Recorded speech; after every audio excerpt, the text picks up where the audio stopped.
Bonjour. Dans cette première séquence, intitulée « Qu'est-ce qu'une carte ?», vous découvrirez quelles sont les 4 caractéristiques d'une telle carte et vous commencerez à mesurer des itinéraires sur la carte, puis calculer les distances réelles à parcourir. Vous irez consulter la légende de la carte pour connaître les différents signes conventionnels associés. Je vous conseille fortement de réaliser la carte en relief dont je vous ai parlé dans la présentation générale de ce module et qui sera utilisée comme support dans les 3 séquences suivantes. Bon travail, bonne semaine. Une carte est définie comme étant la représentation réduite, plane, géométriquement exacte, conventionnelle d'une partie de la surface de la Terre. Prenons le premier item. Une carte est la représentation réduite d'une partie de la surface de la Terre. Quand je parle de représentation réduite, cela induit automatiquement un rapport de réduction, c'est-à-dire le rapport entre la longueur mesurée sur la carte et la longueur mesurée sur le terrain. Ce rapport de réduction est l'échelle de la carte, où les 2 longueurs sont exprimées dans la même unité, le centimètre. Sur cette carte, entre les 2 points A et B, on mesure une longueur de 2,5 cm. Sur le terrain, toujours entre les 2 points, on mesure une longueur de 625 mètres, soit 62 500 cm. On peut calculer l'échelle de la carte, qui est le rapport de 2,5 à 62 500, égale 1 sur 25 millièmes. Et l'on parle alors d'une carte au 25 millième. Donc, pour notre exemple d'une carte au 1,25 millième, 1 cm sur la carte correspond à 25 000 cm ou 250 mètres sur le terrain. Et au fait, 1 mm sur la carte représentera combien de mètres sur le terrain? 25 mètres. Si l'échelle est petite, 1 75 millième, 1 400 millième, etc., la réduction est importante, car une surface du terrain est représentée par une petite surface de la carte, donc les détails disparaissent. Imaginez, pour une carte à l'échelle 1 400 millième, 1 cm sur la carte représente 400 000 cm sur le terrain, soit 4000 mètres, soit 4 km. Si l'échelle est grande, 1 sur 15 000, 1 sur 5 000, etc., la réduction est faible et une surface du terrain est représentée par une grande surface de carte. Il y a donc beaucoup de détails. Là encore, imaginez, pour une carte à l'échelle 1 5 millième, 1 cm sur la carte représente 5000 cm sur le terrain, soit 50 mètres. Que choisir pour la randonnée? Voici 3 cartes récentes d'une même zone, avec des échelles différentes. En 1, montagne Sainte-Victoire au 1 17 500e. En 2, montagne Sainte-Victoire au 1 25 millième. En 3, Provence, Sainte-Victoire, Sainte-Baume, Calanque au 1 75 millième, qui est d'ailleurs la nouvelle offre de l'IGN, la top 75. La carte au 1 17 500e comporte beaucoup de détails, donc nous avons une meilleure lisibilité. Mais les cartes à cette échelle n'existent que pour certains lieux d'exception. C'est d'ailleurs le titre de la collection à l'IGN qui ne comporte pour le moment que 3 cartes. Pour vous présenter les différences entre ces 3 cartes, j'ai choisi la même zone sur ces 3 cartes et je vous les présente dans leur taille réelle. Si vous voulez connaître dans le détail une zone, optez pour la carte au 1/17500e, si elle existe. Si vous voulez connaître une zone sur une certaine étendue, optez pour la carte au 1/25 000e. Si vous voulez voir un itinéraire d'une randonnée sur plusieurs jours, utilisez la 1/75 000e.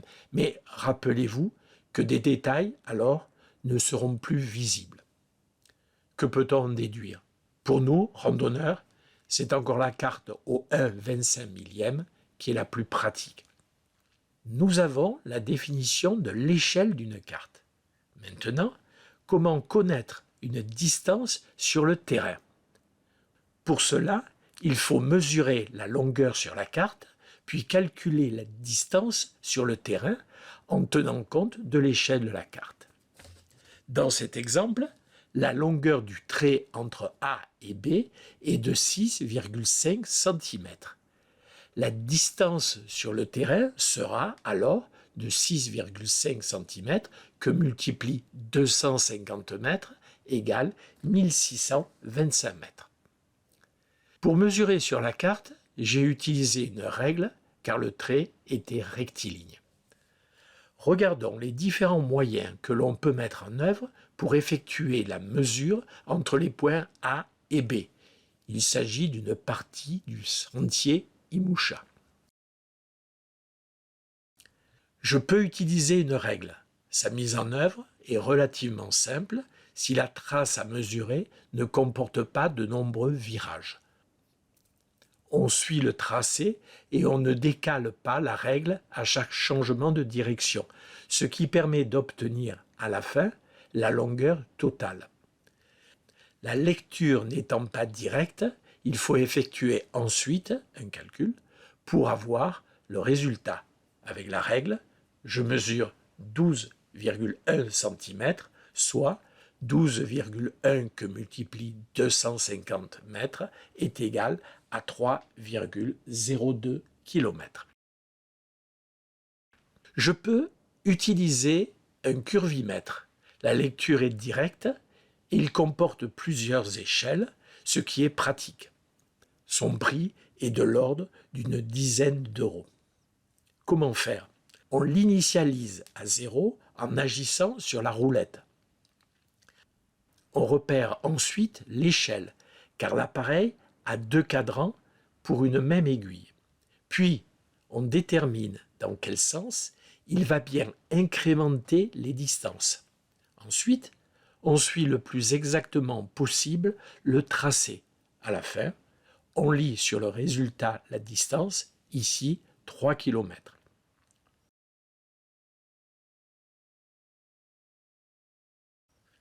Je peux utiliser de la ficelle. La mise en œuvre est simple. Notez que la mesure ne commence pas à l'extrémité de la ficelle, mais à partir d'une marque, ceci, pour pouvoir la manipuler plus facilement. On fait suivre par la ficelle le tracé que l'on veut mesurer.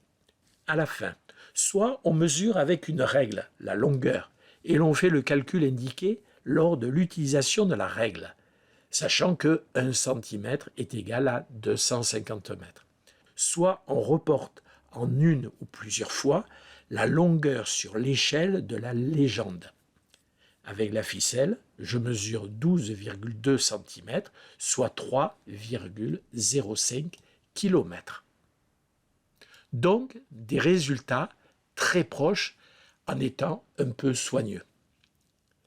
Désormais, nous utilisons la règle pour effectuer les différentes mesures sur la carte.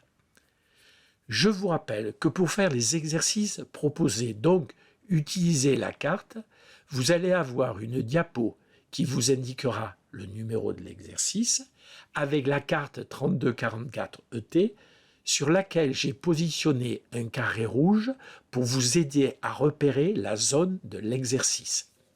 De plus, il y a dans le pack de chaque séquence le cahier d'exercice avec, si cela est nécessaire, un extrait agrandi de la carte pour vous permettre de bien situer les éléments de l'exercice. Mais Faites tous les exercices sur la carte 3244 ET elle-même pour bien vous habituer.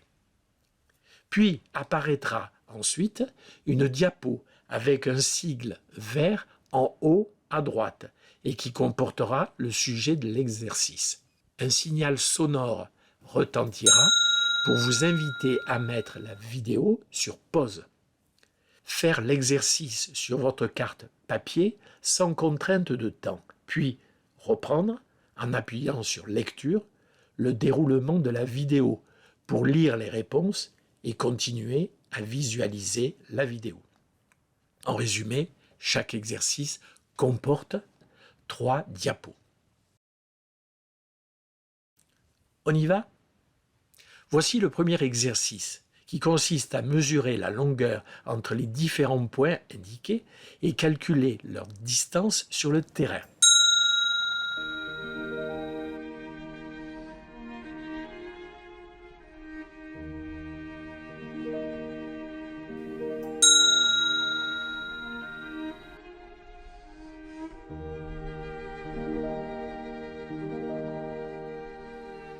Le deuxième exercice consiste à calculer les distances sur le terrain en fonction de l'échelle de la carte. Pour cela, il faut remplir la colonne de droite du tableau. Là encore, vous aurez sur la diapo suivante la solution.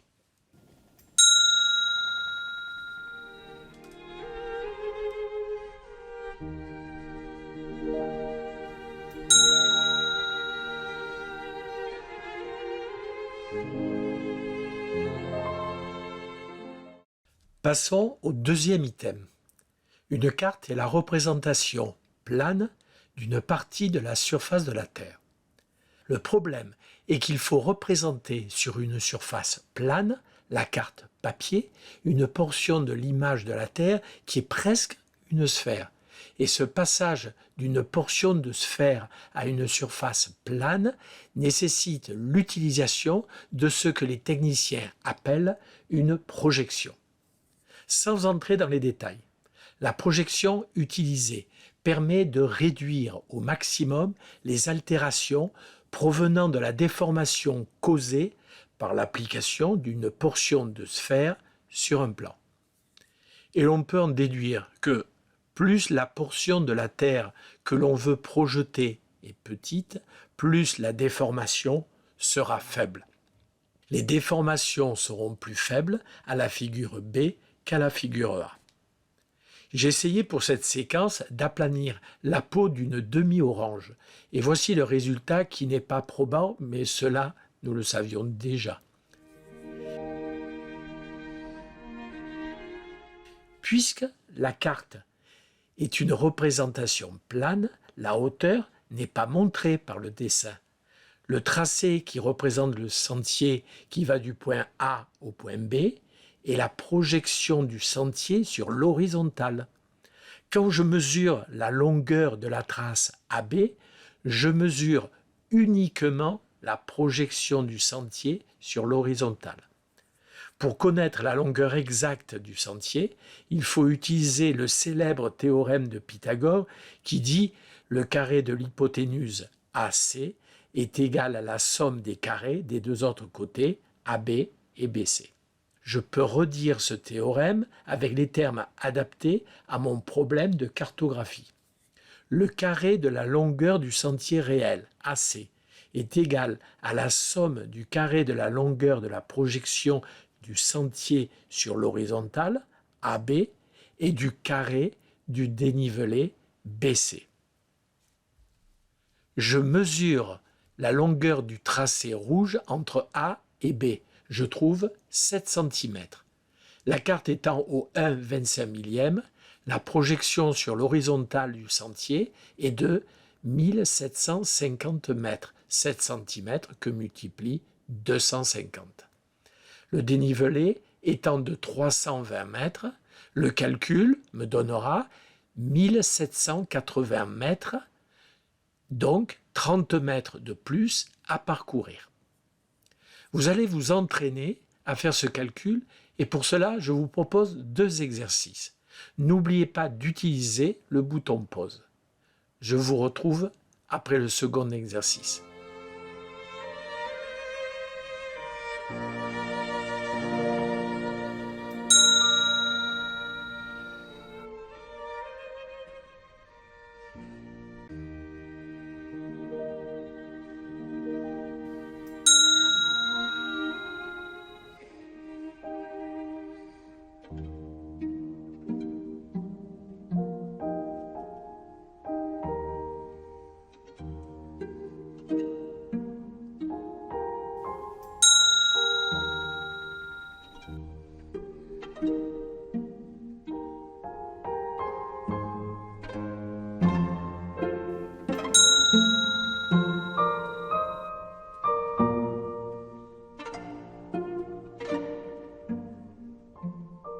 Occupons-nous maintenant du troisième item.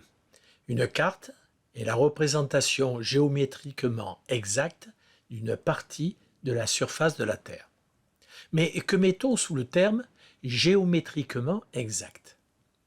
Les cartographes nous disent que les positions respectives des objets sur leur terrain et leurs images sur la carte sont liées par une relation dont les deux propriétés sont la conservation des angles, l'altération des longueurs et donc des surfaces. Expliquons d'abord la conservation des angles. Sur cet exemple, un angle pris du point A vers deux objets B et C sur le terrain sera égal à l'angle du point A positionné sur la carte vers les deux représentations sur la carte des objets B et C. Quant à l'altération des longueurs et des surfaces, pour les techniciens de l'IGN, ces altérations sont insignifiantes pour l'utilisateur ordinaire que nous sommes, car elles sont inférieures au jeu du papier et à la précision des mesures. Donc, dans la pratique, la carte me donne directement les bons angles et à l'échelle de la carte près, les longueurs mesurées et les surfaces donc par extension sont bonnes. Nous arrivons au quatrième item. Une carte est la représentation conventionnelle d'une partie de la surface de la Terre. D'abord les couleurs. Le vert pour la végétation, bois, broussailles, vergers, vignes et limites de parc, etc. Bleu pour tout ce qui concerne l'hydrologie. Les éléments ponctuels tels que les sources, les fontaines, les puits, les éléments linéaires tels que les cours d'eau, les canaux, les aqueducs, les éléments surfaciques tels que les mers, les lacs, les glaciers. Orange, les courbes de niveau, c'est la représentation des formes du relief. C'est ce qui s'appelle l'orographie. En noir, les constructions, les noms, les voies de communication, les limites administratives, les routes, les chemins, les voies ferrées, les constructions isolées ou groupées, ainsi que les noms de lieux, les numéros des routes, avec une surcharge en orange ou jaune pour les routes et en rouge pour certains sentiers. Au final, nous reconnaissons le design de nos cartes IGN. Et ensuite, il y a les signes. Les éléments naturels et artificiels qui se trouvent sur le terrain sont dessinés sur la carte avec des signes conventionnels, évocateurs, qui sont l'image de la réalité avec des conventions évidentes et quelques exagérations. Pourquoi je parle de quelques exagérations? Deux exemples. Sur une carte au 1/25 millième, un puits sera représenté par un cercle de 1 mm de diamètre. Il y aurait donc sur le terrain un diamètre de 25 mètres. Une route départementale aurait 20 à 25 mètres de large. La liste des signes conventionnels utilisés sur la carte se trouve dans la légende de la carte. Il existait en 1983 un triptyque avec la liste des signes conventionnels et des abréviations utilisées par l'IGN. Vous trouverez dans le pack de cette séquence le document de l'IGN intitulé « Les cartes Scan 25 » qui traite de tout ce qui se trouve sur les cartes au 1/25 millième selon des différents types de cartes. Document actualisé en 2018. L'annexe 3 traite en particulier des signes conventionnels. Je vous propose maintenant un exercice sur les signes conventionnels, c'est-à-dire que vous allez identifier les différents éléments fléchés en vous aidant de la légende de la carte. N'oubliez pas le bouton pause et surtout, munissez-vous d'une loupe.